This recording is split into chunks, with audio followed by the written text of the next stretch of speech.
hear everybody's mixers going at the same time. I know ours is very squeaky, and you're going to have to hear ours, and I'm sorry about that. But, yeah, we don't need multiple squeaky mixers or multiple mixers at all. So, we're going to get started. Sweet. Okay, so the first part of the recipe we're going to do is the dry ingredients, which are three things, very simple. Almond flour, cocoa powder, and powdered sugar. So, all of these things need to be sifted. So put through, this is not really a sifter, but it's kind of like a sifter. Anything remotely like this with small holes can work. Anything that sifts is a sifter. So basically the reason that we sift things is so that there are no lumps in it, and that can really affect the texture and how the macarons turn out. So that's why we sift all these things. And so one other important thing is that we are going to use a kitchen scale. And the reason for this is because with our almond flour or ground almonds, whatever you have, they're a little lumpy. And although it says 1/2 cup of almond flour or ground almonds, what they mean is that after you sift it. Yeah. So we're going to use, and 1/2 cup of almond flour or ground almonds equates to 50 grams. So we're actually going to sift it, and then we're going to measure it to make sure it's 50 grams. Yeah. And I know that sounds like a lot of work, but it's worth it, I promise you. It's a little bit much, but I really recommend that you do it. No, it's good, because when you sift it, one, it creates air, and two, you get rid of all the little specks, so a lot of stuff in the weight can happen, so that's why it's important to weigh it. But a good hint, put your bowl that you're measuring it into on the scale, and then turn it on, and then you can zero it, and with the bowl on, and that will make it so that you only get the almonds that you sift into the bowl. So, we're going to start with 1/2 cup of ground almonds or almond meal or almond flour. We have almond meal, but that just means that it's a little bit more lumpy. So we're going to put it in there, and then what's really helpful, what are you doing? I know, this is what I like to do. What I like to do, I just like to bang it against my hand. Okay. Until, it sifts out. I think that's pretty effective.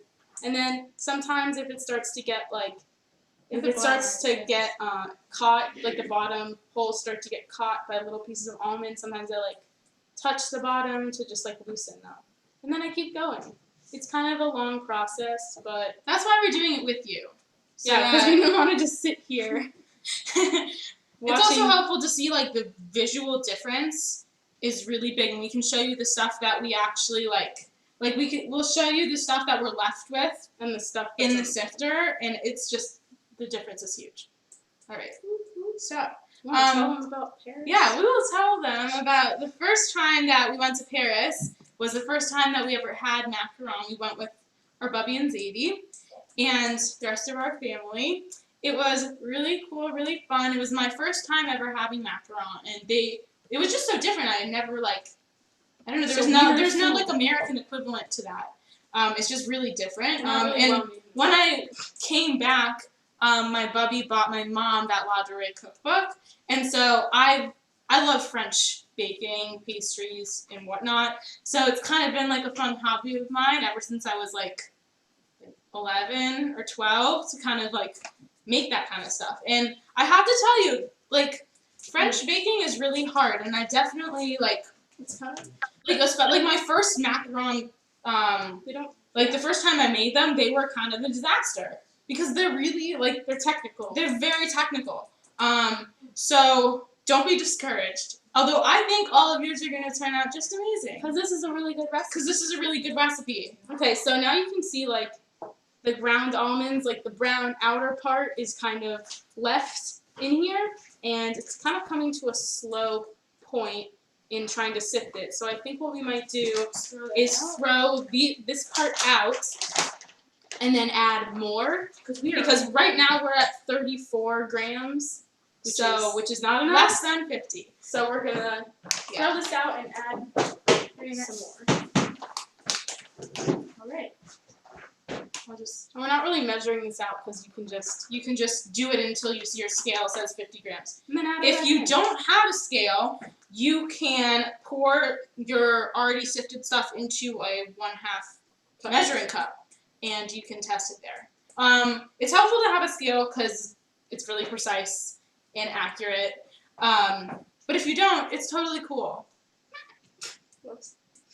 And we're not with the other things that we're gonna sift, the confectioner sugar and the cocoa powder. It's a lot easier. It's a lot easier. Like, we're not going to have the scale on for that because, like, confectioner sugar, it all goes through. It's just to help it So you'd recommend loosen.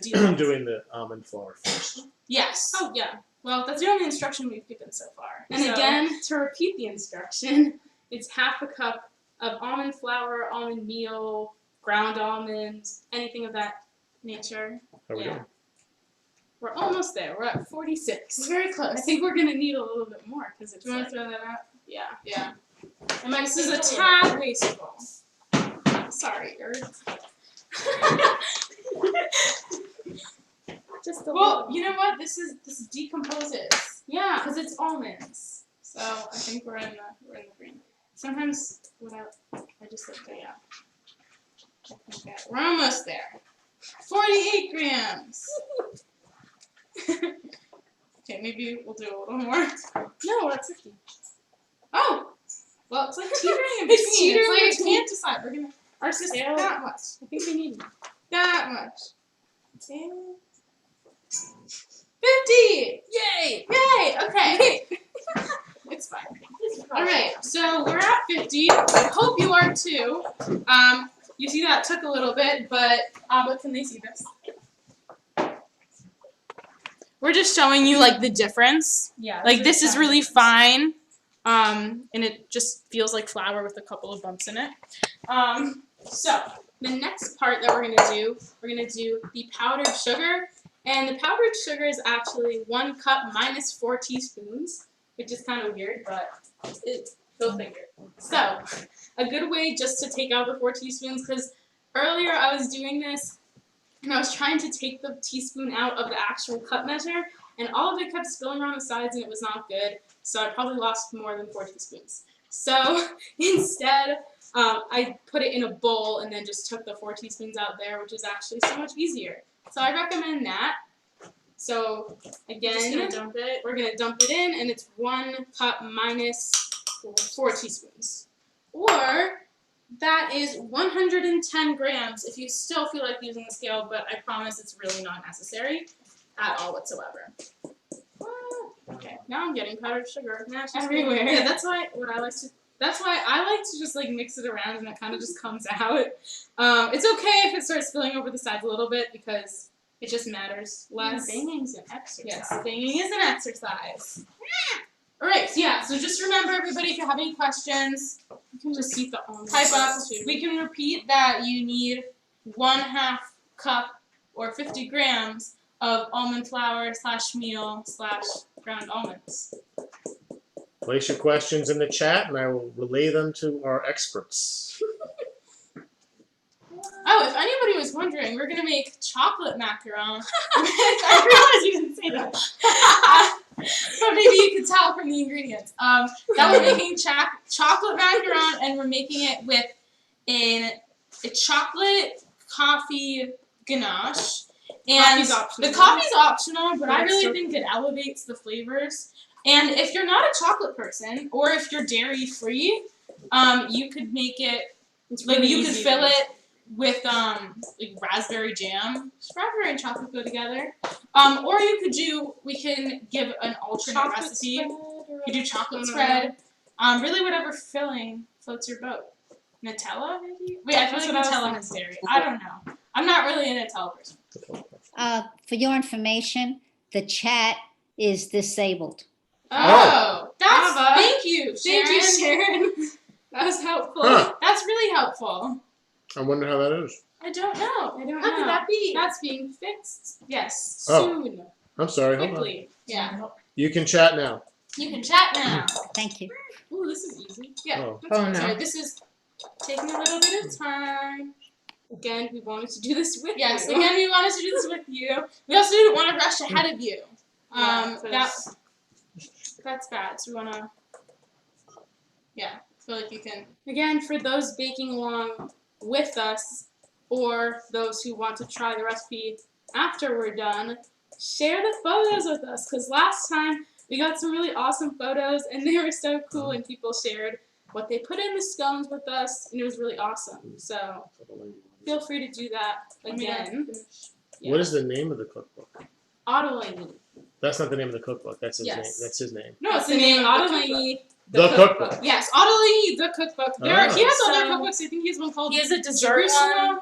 Mostly it's savory, but at the very back, as you can see, we've been cooking these a lot. And he has a Um, lot of different it's dessert. varieties. Nice. There's like a lemon basil one. Yeah, that's what I really like about his cookbooks. They're like, he has like a general method and then he adjusts for each of the different types. So there's like all these different recipes and they're only a little bit tweaked, so it's really interesting. So the next thing that we're gonna add is our cocoa powder, which is what makes it taste chocolatey. So we're gonna add 2 tablespoons of cocoa powder. So we're gonna sift that too. And that's 12 grams for those using measurements in grams. Is that metric or is it What kind of liquid? I don't know. Look at It's that not liquid. liquid. Is it? Yeah. metric? What's the other one? Yeah. What's the So other just measuring? I'm finding that my cocoa powder like has little balls. Yeah, like little balled up amounts of cocoa powder at the bottom. Just push them through because it can all go through. Like it's different with the almonds because there are pieces that don't fit through the sieve. Lumps. Yeah, lumps. But confectioner sugar and cocoa powder don't have lumps. So we're gonna show you what our Ta-da! ingredients look like so far. All the ingredients kind of have like the same appearance in the bowl because they've all been sifted, but they should look very fine. Great. So we're gonna move on to our wet ingredients. These are all of our dry ingredients, so they're all right here, ready for us. Pretty simple. And now we're gonna do our wet ingredients. So we're gonna add 2 egg whites. I recommend that you. Hold on, we have a question. Oh, there's a question. Number 1, do you recommend Dutch processed cocoa? Yeah, I do recommend Dutch Because processed it's so cocoa. good. Because it's so good. If you don't have Dutch processed cocoa, it's not really fine. Is it? It's Okay. totally fine. No, it's not. No, it's not fine. Just kidding. It's completely fine. Okay. And then here's another question. Yes. Yeah. You sifted the sugar, yet you measured 4 teaspoons before you sifted. Why sift the sugar Why Why sift it? if you're measuring it beforehand? For measuring it beforehand? Did you measure the That's not the sure I quite instructions. understand the question. Did you sift the sugar before you measured or after? Oh, we sifted it after we measured it. So Because that's what the It's a recipe little- indicates. I said a couple seconds ago, but I can say it again, is that the reason that we sifted the almond flour, this can be a little confusing because the almond flour is different than the rest of our dry ingredients. Yeah. It has lumps and you need to remove those lumps before measuring the 50 grams because then you have Okay. 50 grams, but if Okay. you have confectioner sugar, all of it can go through the sieve. It's purely for texture purposes, Purely for texture, not for measuring purposes. not for measuring purposes. Which is If okay. that helps. And then now we're getting to the wet ingredients. Do you want them in a separate bowl? So Yes. we're going to use a mixer for the wet ingredients because we're basically whipping eggs and sugar to create like Eggs air. or egg? Egg whites. Sorry. We're whipping egg whites and sugar. That's very important. Don't put the egg yolks in there. That's bad. So to create like an airiness, because as you probably noticed, there's no baking powder or baking soda in the dry ingredients, which in other desserts like cookies provides like lift. The lift. So another way that bakers do this is by whipping egg whites and sugar. And we'll show you because when you look at them, like not mixed at all, it's a very small amount. And then when they're all whipped, it's a big amount. It kind of looks like it's gonna look like a meringue if you ever have made meringues. Maybe for Passover, that's when we That's what make we a lot do. of meringues. Rosh Hashanah. All right. So, So a good way to crack the egg is on the counter. And the way that I actually separate them, I just let the egg white hang out once I crack it. It's probably best if I show because it's hard to describe. So Toss it from shell to shell. yeah, I toss it from shell to shell, Like that. trying to keep the egg yolk intact. Another easy way to do this is with your hands. If you So just like crack it into one of your hands and just let the egg white kind of like go through your hands. And that's an easier way, maybe if you don't want to like, Yeah. if you're worried about breaking the egg yolk, because we've all done that. Yeah. You really don't want any egg yolk in this mixture. It can really throw it off. So we're gonna check for blood spots. We're good as we do. So I can see you. They don't care. again, remember, add it into your mixing bowl, not your dry ingredients. See, I did a very small amount of shell, so I'm just gonna use my hands. Here you go. Ta-da. That's funny. Also, if you want to have fun, cracking the egg yolk is really satisfying. All right, thanks for that. It's so All right, sad. so we're gonna dispose of that, and we're gonna dump this in here. So now, all you should have are 2 egg whites in your mixing bowl. There you go. And you want to wash your hands after handling the eggs because they're raw. They are raw. Just safety. So, now that you have your 2 cracked egg whites, we're gonna add 3 1/2 tablespoons of superfine sugar or granulated sugar, whatever you have. It's really fine. I think we just have granulated sugar. The granules are slightly larger. Superfine, they're smaller. In my experience, it's fine if you just have granulated sugar. So you're just gonna dump that in to your eggs. So now all you should have in your mixer is the sugar, 3 1/2 tablespoons, and 2 egg whites. So I hope everybody has that in their mixer. The next part's a little temperamental, so bear with us. We will describe how this process goes. One really important piece of information that you're going to want to hear before starting your mixer is that it's really important to whip the egg whites and sugar on the highest setting possible. So as that's long as very it doesn't important. like fling out of your mixer. Yeah. That would be bad. So initially put it on the highest.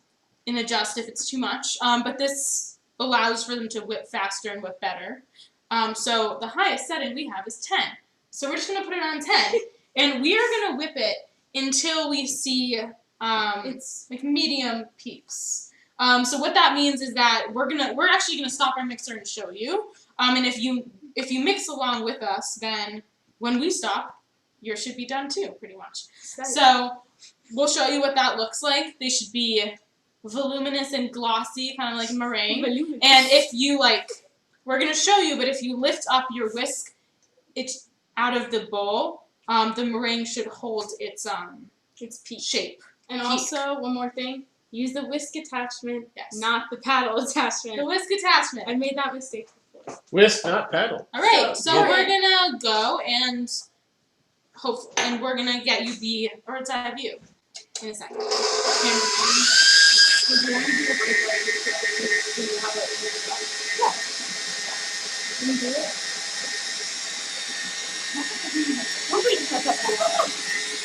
No.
We're just gonna test it real quick and we'll show you what that looks like to see if we're close. I think we're pretty close.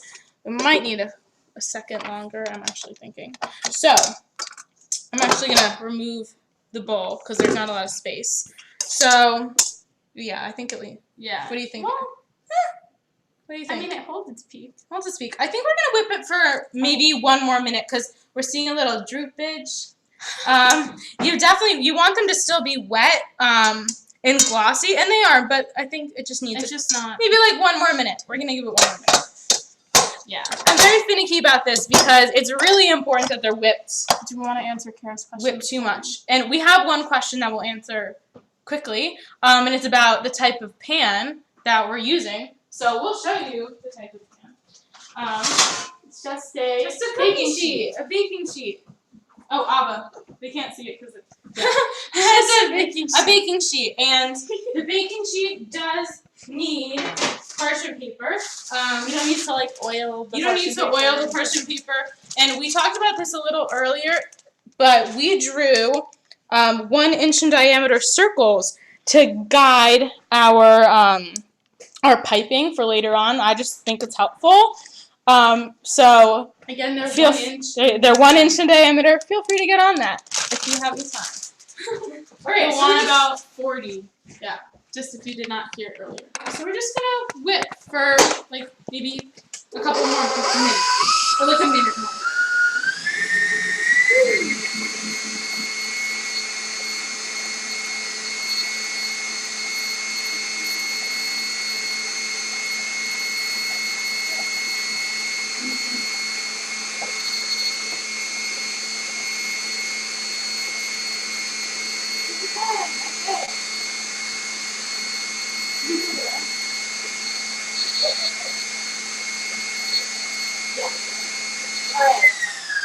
Now we're there. We're done.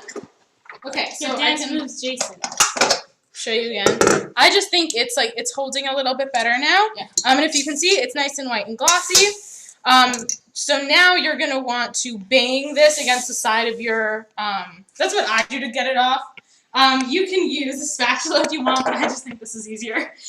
Just to get the all of the meringue off your thingy, off your whip attachment. There you go. It's a little bit better. Okay.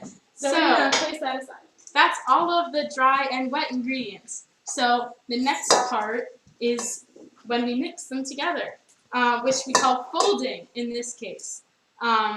So what we're gonna do, it's kind of a finicky process, and the reason that is because the egg, white, and sugar, which is the meringue, this is what gives it its air, its lightness, and if you mix them together too hard, you're gonna lose that. So folding is a process that ensures that you don't lose the lightness in the batter. So what we're gonna start with, we're gonna eyeball about 1/3 of the meringue mixture, and we're gonna kind of place it in the middle of the dry ingredient mixture. So that's about 1/3. Do you want to fold it? Or do you want to fold it? So it's gonna look a little hopeless at first, FYI. Don't worry. Don't worry, That's it's fine. correct. So Do you want to try talk to about show. folding? Can you talk about it while I do? Sure. So what you're gonna want to do is take your spatula and kind of trace the. Oh, trace. the edge. So you're gonna trace the edge of your ball, kind of like Lena's doing. I find it easier if it's on a tilt, personally. You might have to like kind of. And you might break it have up a to little break bit. up your egg white just a little bit, just like put But a little bit of lightly. pressure on it, but really lightly.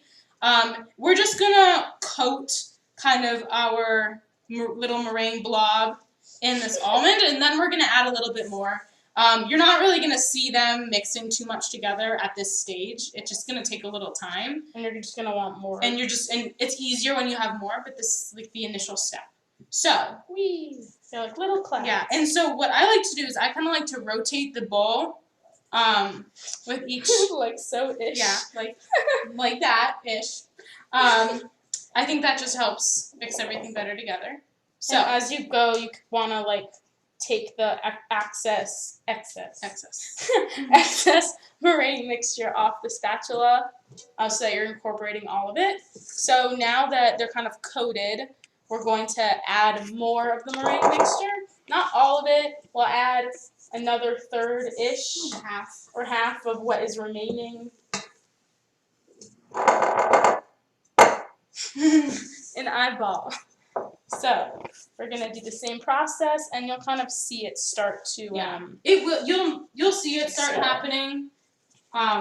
Even if it looks like it's not going to happen right now. It will eventually start mixing together, and then once this one's kind of coated in the flour, you kind of then you're gonna add the next little amount. So that'll be in a second. So she's just folding, and she's turning the I bowl. want to talk about like the motion of like. I don't know how to describe the motion. How would you describe it? I don't know. It's kind of I said like tracing the. you're tracing the edge of the bowl, and you're kind of just like flipping the stuff around that's inside it. That's kind of the easiest way to describe it. And like it's still not super mixed together. And that's why she's gonna add The rest the of rest it. of the meringue. Okay. So I want to make sure we're getting all of Yeah. it. Try to scrape everything out. You're gonna need all of it, I promise. There we go. Boom. Nicely done. Okay. Okay, so now it will start to come together more. We're gonna continue with the exact same motion as earlier. It can be a little tiring, so if you have somebody baking along with you, share the the wealth burden. of the arm workout Also- with your friends. What? I was I think Barry was giving you a clue. clue. Okay. I'm doing a good She's doing job. a great job. I'm doing an awesome job. This is a little mess. It's a little See, messy. it's kind of forming two giant globs. Do you want me to? Do you got it? I think I got it. Okay, she's got it. Okay, so if you can see ours, it's definitely coming together more. Yes, there's a lot of dry. This is gonna take like another 5 more minutes, I think, because it really does take a long time, and you want everything to be mixed equally. So what that will look like at the end is kind of like an almondy, big, like brown blob. And it'll get darker. It'll get darker, and you want to make sure that there are no like streaks of white Yeah, see, it's really streaks coming of together. white eggs, because that means that when you pipe it, you're gonna get white streaks, and that's not good. So now it's you really coming You want it to together be homogeneous. a lot better. Yeah, and it gets easier as it comes together. Woo. Yeah, so you can see ours. It's all together, but it's not all. Brown. It's not all brown and the same color. It's kind of lumpy, It's a little lumpy. but that will. If you smooth see out. any like clumps of your dry ingredients, try to incorporate them, because you really don't want clumps. Yeah. As you can see, Scrape there's around the still, whole- yeah, you want to scrape around the whole bowl. Just- Yeah. Lena's gonna scrape around the whole bowl. I'm gonna get a knife so that we're also gonna clean off our spatula As we go. as we because go. There's egg whites As you on can the see, spatula. yes, there are egg whites on the spatula. Okay. Ooh, that's Okay. boom. Here you So go. a couple more, and it's almost there. You might say it's kind of small to be 40, but it works out. Yeah, it works Oh, the out. shells work It's a out. lot more than it looks. Beautiful. Okay, we're we're very close. Came together very quickly. It did come together very quickly. Maybe not the 5 minutes that I said it would take. I don't have a very good sense of time. At and the that end, it was really quick. Yes, at the end it was very quick. So Okay. that's basically So- done. Yeah, Lena's gonna wash her hands, because that was a little messy. You might need to wash your hands too. It's probably gonna be messy. So we're just gonna give you a couple, like maybe like a minute or two for those people folding, because I want everybody who's baking with us to be like kind of on the next step together. Mhm. And because it's just gonna be easier, because we're gonna talk about piping and stuff, and I want you to be right along there with me, because it can be a little tricky. Right now, though, we can take a poppy break for just a second. Poppy break! Poppy break! Oh, don't got money! Oh, she said hi. I said hi to the camera. She's feeling a little traumatized this evening. There's a little bit of thunder. Poppy does not deal well with thunder. It's not really her thing. It's not my thing either. I hate thunderstorms too, but she has more of like a physical response. She starts shaking and stuff. It's really bad. But this time we just tried my mom's weighted blanket to see if that would help. And I think it did. I think it worked. Because what we normally do is throw all of our weight on her, which tends to stop her from shaking.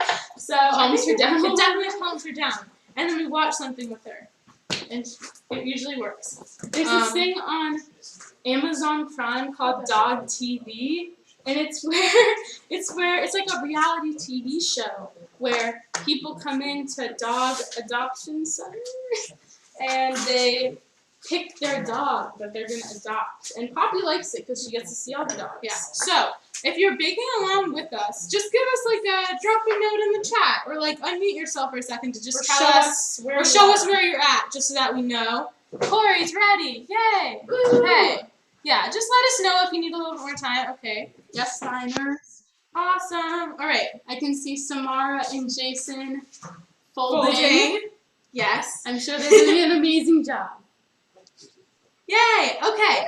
So we're just gonna discuss what we're gonna do before we do it. Next, because it kind of goes quickly, and I want you guys to be prepared. So the next thing we're gonna do is actually pipe out our little macaron circles on our cookie sheets with parchment paper. And there are two different ways that you could do this. And we're going to show you one way, and then we're going to talk about another way. So I don't know about how many of you have a pastry bag. It's not very common. Corey does not have a pastry bag. I didn't have a pastry bag for a long time. I like using one. Nice kid. Oh, wow. Awesome. Okay. So There's a very easy fix. It's called a gallon bag. And it's literally, it works just as well. All you're really going to do is when we fill up our pastry bag, you are going to fill up your gallon bag. And then once everything's in there, you're going to snip a hole in the bottom. A little very very small hole. A little small hole. About half an inch. Half an inch, like my pastry tip that I'm going to put on my bag. And it works the same way. You're still going to twist the top, and it's going to work the same way. So, now that everybody's ready, It's helpful to have a partner for this part because it's kind of like a tag team. It's just like a Yeah. two it's good to do it with two people. So, I'm going to show you how I'm going to do it with the pastry bag. If you have any questions about how to do it without the pastry bag, drop them in the chat. So, I have... Samara says hi. Aw. I say hi. Okay. All right, so I dropped my pastry tip in the bottom, and it's conveniently the right size, so it just kind of sticks in place. So a helpful tip is to cuff the top of either your gallon bag. Can you show it? Oh yeah, either your gallon bag or your pastry bag. So you kind of fold it over, just like so. That makes it a lot less messy, and you have an easier access to the bottom, which is where you're going to want to toss everything. And if you're doing this in a gallon bag, because you're putting the mixture in one side of the bag, sometimes it's just helpful to just like kind of fold over the other corner, because sometimes when I do it, I get stuck in both corners. That's not the end of the world, but it's just a little thing. And I recommend that you wait to cut your hole until after you've put everything in there. I'm going to show you something that you can do with your pastry bag so that you ensure that it doesn't all come like flying out. One tip is that you can twist the bottom of your bag right below, right above, thank you, right above the tip, and then kind of stuff it in there. A la Joanna Chang. Yes, a la Joanna Chang. That was a tip I got from Flour, the cookbook. So I think that's really helpful because then it doesn't all flood down and then you don't have stuff coming out while you're trying to fill your bag. Yeah. So Lena is going to hold it, and I'm going to take a little bit at a time of this mixture and kind of just stuff it in there. I would just kind of let it like fall off of your implement because you kind of don't want to like crush the egg whites. And if it does come out at the bottom of your bag, It's fine. it's also not a bad time to taste it. I know both of my grandparents. I know Bubby, Safta. I know. I get it. But However, it It's is important important. that it tastes correct. It should taste sweet. It should taste a little chocolatey, it's the most and a little important step. nutty. It's an unwritten step, but it's an essential step. Yes. What if you forget the flour or the sugar, like I last did one time? That wasn't fun. It's one of the risks your pastry chef takes. Yes, it's a Oh, risk yes. that your pastry chef takes for you. I don't know. I don't know if pastry chefs and professional kitchens do that, but they should, in my opinion. Rebecca Steiner's sister, the pastry chef. Maybe you have a way in on this topic. Do you Okay. taste your batters? I'm actually quite interested in this. So, You're unmuted. what we're gonna Hi. I do taste my batters. Yes! I get them because they're delicious. Yeah. All right, thank you. So now we're just going to uncup our bag, and we are going to push with our hands all of the batter to the bottom. But be careful you don't. But be careful, you don't want it to. Yeah, you're just gonna like push from the side. Don't like push like this. Push kind of like that until it's all right near the nose of your bag. So we're doing that, and so then you're gonna gather the top, and you're just gonna make a nice twist. And other than looking pretty, it holds the batter in. That's important. That's where you're gonna hold it from. And so I like to like squeeze from the top and guide it with my bottom hand. I recommend that's what you do. And start in the middle of the circle. Yeah. Or wherever you're trying But to. can you? Yep. Yeah. So I'm gonna kind of show you I'm gonna show you how I pipe my little circle. And then you can follow along and watch. And then you can try it for yourself. And you want to move quickly. Yeah, you want to when move you're doing quickly it. because the batter kind of moves quickly. It's still a liquid. It's not like a cookie dough. So here we go. We're going to squeeze from the top and start from the middle and just go until you kind of hit the lines on the outside. It's totally okay if you have a little of like a little peak on the top because we're going to do something that gets rid of the peak. So, feel free to watch as I do this and follow along. If you have any questions. Yes, if you have any questions about this, this is kind of a more technical step. So if you have any questions, let us know. I find this therapeutic. I like it. It's like super fun. And this is the first of 2 times you will get to use a pastry bag or a I would say for the next time you do this, you might want like a smaller bag, like a quart-size bag. But you'll get to do this again. Or a spoon. Or a spoon. I like piping the filling because I feel like She thinks I have more. it's It's prettier. It is pretty. Yeah, another way you can actually do this is just by using a spoon, but again, this is prettier. So we're gonna do that. All right.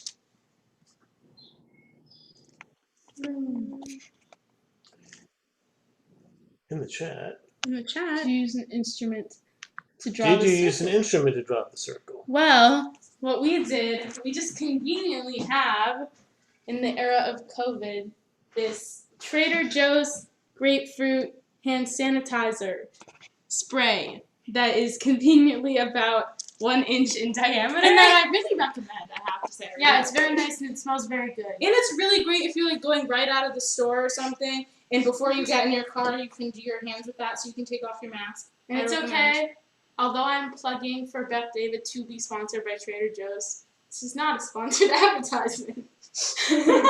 Or Although because if they could see this right now. yeah, they'd be like, Whoa. let's give Should Beth David totally all of our sponsor that products. synagogue. Ooh, another question. Okay. does batter spread on parchment sheets? It actually does not. It spreads a little bit, but not that much. But really not that much. And that's why they're spaced a little bit apart Like from an each inch other, or- but not Okay, I think that's all, but not that much. I'm gonna see if we can get any more, but I don't think we're going to. Yeah, we're not. Okay.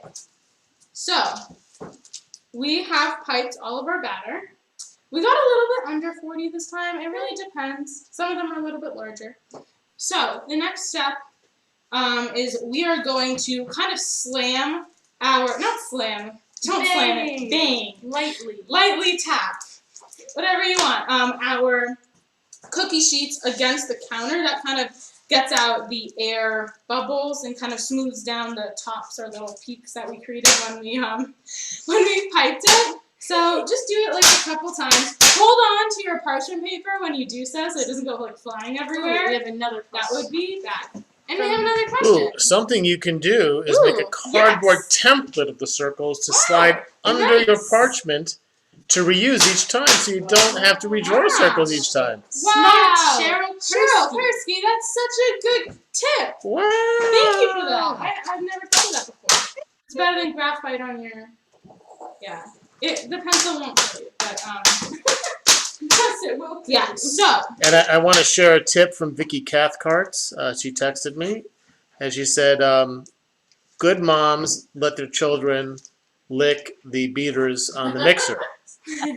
Great moms turn the mixer off first." yeah, that's good. It hurts. I like that. Okay, so if you see what I'm doing, I'm kind of just tapping down lightly the little peaks that we have. They weren't really that extreme, but I just like to take that But precaution. also, we're letting them rest for how long? We're gonna let them rest for about 12 to 15 minutes.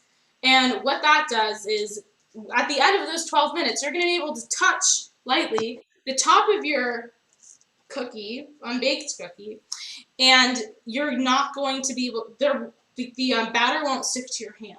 Because it laminates. Because it over. it kind of like laminates over, which is important. It helps for a better bake. So we're gonna set these aside, and if the people who are baking can give us a thumbs up or kind of like an indication, we can wait a couple seconds. I did tap the peak with my finger, Bubby. I did. Yeah. Only if you have like extreme ones. The other ones will They'll flatten out. they'll flatten out. Don't worry about it. Samara. Yeah. Okay. The Cathcarts are ready for the next step. Great. I can see the Rosenwalds are still working on it, but they are doing awesome. Yeah. So we can talk for a couple minutes about whatever. If you have any questions, Just let us know. We're just gonna wait so that you're ready, so that we can make the filling.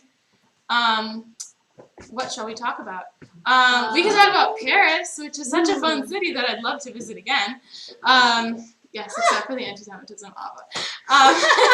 Important caveat. I really love going to Paris, especially for the food. I mean, just the food was really good. We went to this bakery called Angelina's. If you've been to Paris, you should definitely go there because they have the best hot chocolate. It tastes like ganache. But It's so good. They literally pour literally ganache is. into the It's so delicious. Also, it's like the best thing ever. Steiners that are singing with your whisk. Nice. It's very entertaining. It's great. So, that was one amazing thing about Paris. the Also, food. like, all the museums. I love the So- museums. I love going to the Musée Louvre. d'Orsay and seeing Degas ballerinas. That's, like, one of my favorite part. I love that. And also the water lilies from Monet. I don't know if it or was the there. Mona Lisa. It was in somewhere. in The Mona Lisa was crazy Oh my because God. it was a lot smaller than I thought it was, and there Yeah. were a lot of people. And then behind it was the Last Supper, which I felt like was kind of like people did not think it was as important because they were all looking at the Mona Lisa. But it's very pretty and it's giant. Yeah. It's so big. The museums are definitely just like, you could spend like so much time in them. They're really cool. We love museums. And I think the Louvre was used as a palace before it was used as an art museum. Really? I believe. Oh, it was a castle. castle. It was used as Also, castle, palace, fun castle. fact, Beyonce and Jay-Z booked the Louvre out for an entire night/day to film a music video. Oh, they did? But the title I cannot say because it's expletive. It's profanity. But Check if it you out. look it up, they produced an album together. It was very good, and it's a really, really cool music video because it kind of like parallels like the art with their experiences of being Black in America, and so I thought it was really interesting. It's just an awesome music video, and it features the Louvre. So we're just getting out a couple of ingredients for our next step, our ganache. We just have one more thing we need to get, and then we'll get started. Ooh, one more thing about the Louvre. It's shaped like the outer part of it is like a pyramid triangle situation. How you enter, the entrance. Yeah, the entrance. And the Eiffel Tower is also like pointy, so people will do like the optical illusion where they stand really far away and they like put their hands up and be like, whoa, I'm touching the top of the Louvre. I feel like Paris is like well known for full of those kind of tricks. It's really funny. Where is the, oh, okay, so we are gonna start our chocolate coffee ganache. So there are a couple things that you're gonna wanna have out. One is a bowl, and that is where you're gonna put your coffee, chocolate, and butter. And then you're also going to want to have a pot.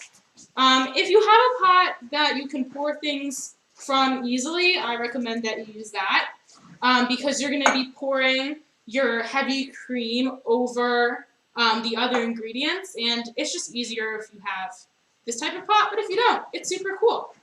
It's completely fine. So first we're going to combine.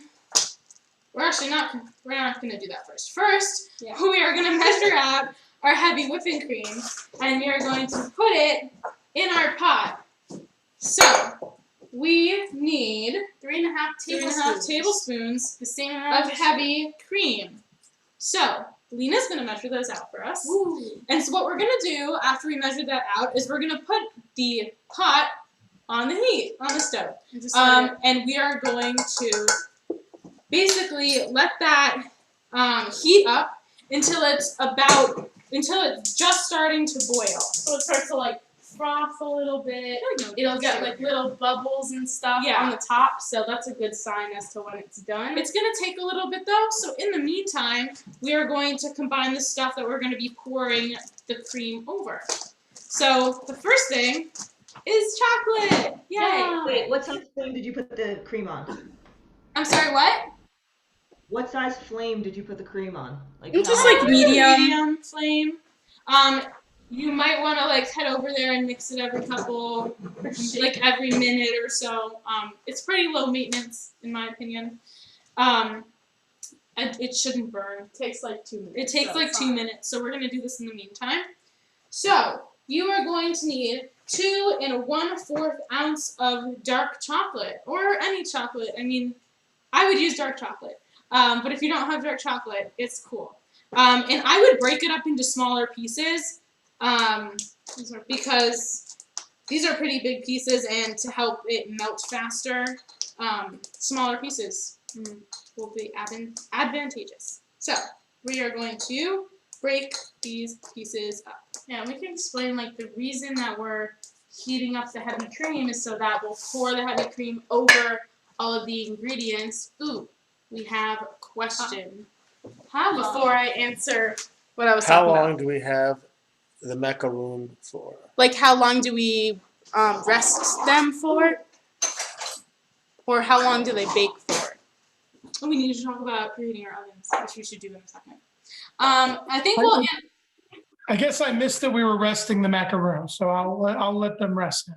Yeah, let them rest. We're actually going to tell you to preheat your oven right now to 325 degrees Fahrenheit.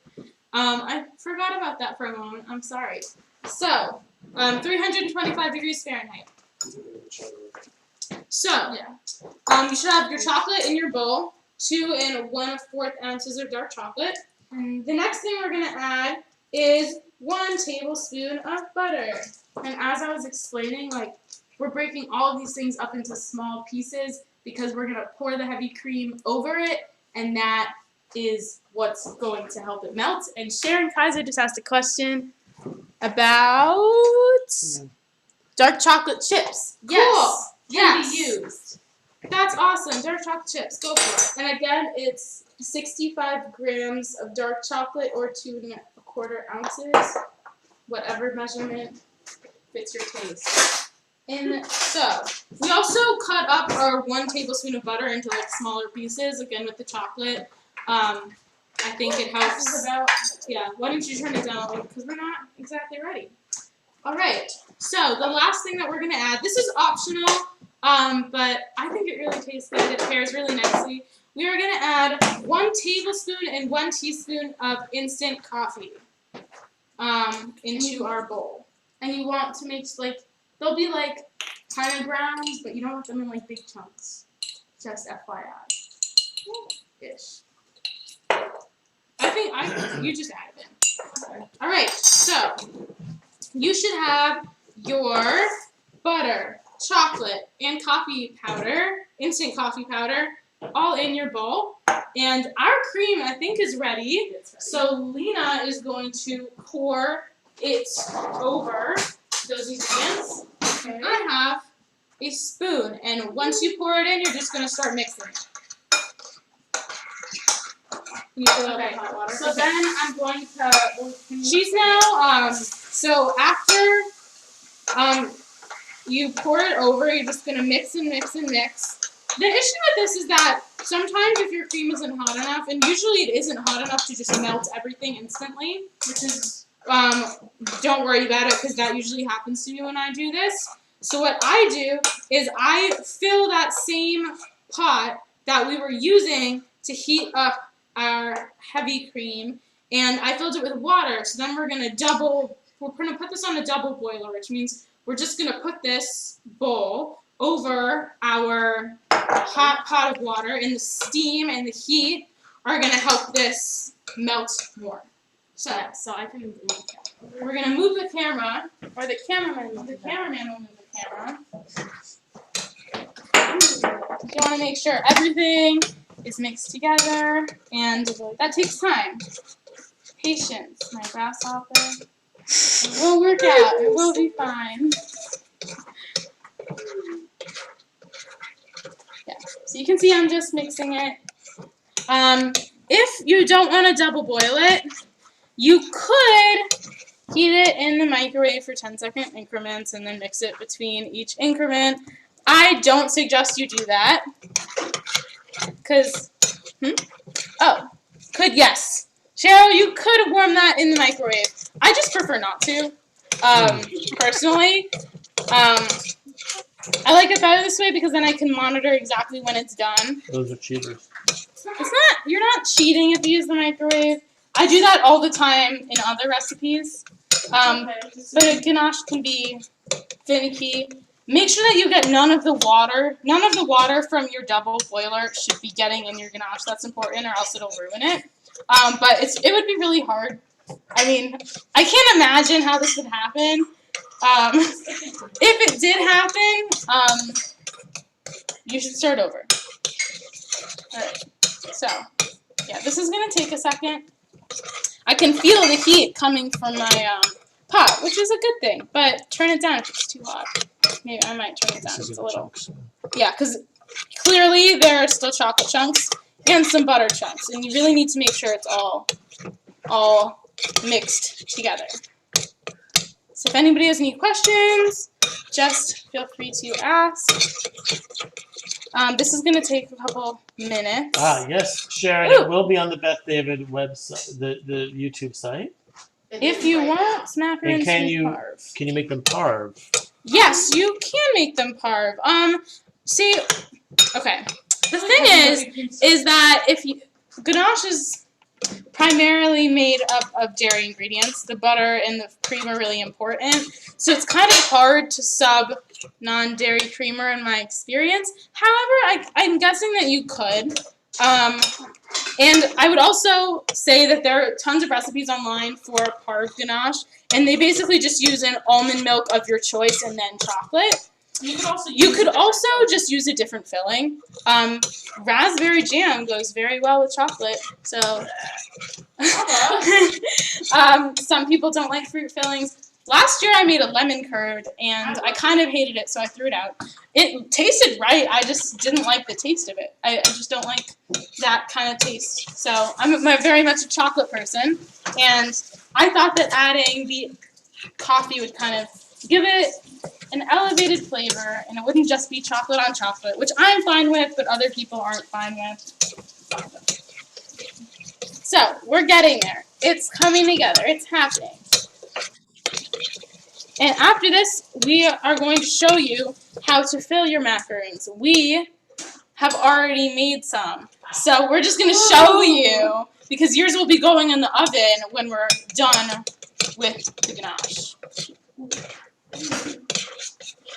So we are mixing. It's getting there. It's coming. And when it's done, when everything is done mixing together, it's still going to look kind of liquidy.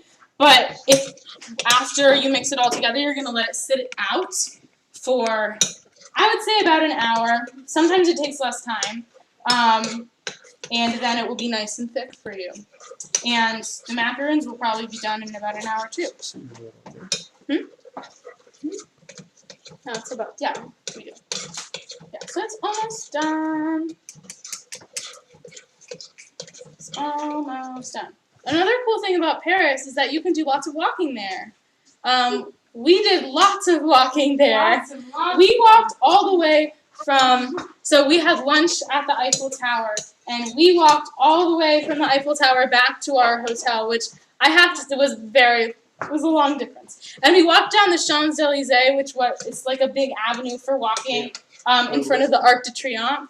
And we walked that way back to our hotel. It was really fun. French culture is really different than the United States, so it's really just cool to like walk around and see French people doing their French thing. It's kind of like Israel. Like Israeli culture is so different than it is here. So some of my favorite parts of just being in Israel are just like walking around and seeing like what it's like to be an Israeli. Have I ever tried Sabra dark chocolate dessert dip rather than ganache? I have not, but that sounds really good. Maybe. Is it parve? Is it parv? I don't know. I don't know, But I look feel that like up. that information would be available on the internet, and we could totally find that out for you. As I'm doing right. I'm sure that would be really good. Yeah. What is it? Sabra dark chocolate. Yeah, Ganache, yeah. that could be good. Wait, I'm so down for it's that. like hummus? No. It's not hummus, Lena. No, like You have to be careful. it's Sabra. Yeah, It's our chocolate dessert dip spread. yeah. Okay. Lena's Cooked looking. chickpea sugar. Oh, it's soybean vegan. oil. So yes. Yay! It It's is parve. All right, so we are really, really close. This is like pretty much done. So I think we're gonna take it off our boiler. Oop, that's a little hot. Okay. Maybe take a. We're gonna take, because towel. it's a little hot, we're gonna use a towel to touch the sides, or bowl, and I'm gonna shift it back. Cameraman. Calm down on the job, Ava. Yeah, Ava. Rabbi. There we go. So it's a little hot, but if you taste it right now, It tastes very good. it tastes really good. Chocolatey, a little, you get like a little hint of coffee. So this is the moment where we're gonna put our macaron in the oven. So I encourage everybody to do the little finger test, and oop, Jesus. And just test it, and you should get a clean finger if you just, yeah. And that's how you know they're ready to go in the oven. So your oven is on 325, and you are going to put them in the oven for, I believe, 13 minutes. I will double check on that, but that is what I remember, 13 minutes. Okay. So, and if you have two trays, I like to use two ovens, but it's totally fine if you don't. You can just put them in the same oven. If you are doing two trays in the same oven, I would rotate them at halfway through. Okay, so now is the voila moment where we show you the product. Very exciting. And how to fill them, because your ganache will need to cool and the macaron will need to bake and then cool. So we're just going to show you really quickly how that's done. So it's pretty simple. Our ganache has kind of been diminished because it's really good and we've been eating it. So you can tell, yeah. So yes, 13 minutes. We're gonna do the same technique without a pastry bag, where we cut a small hole, then we cuff the top, and then we fill the kind of pastry bag with a ganache, which is for us a kind of small amount. Which side? Oh, this side. Okay. I'm sorry. There you go. Okay.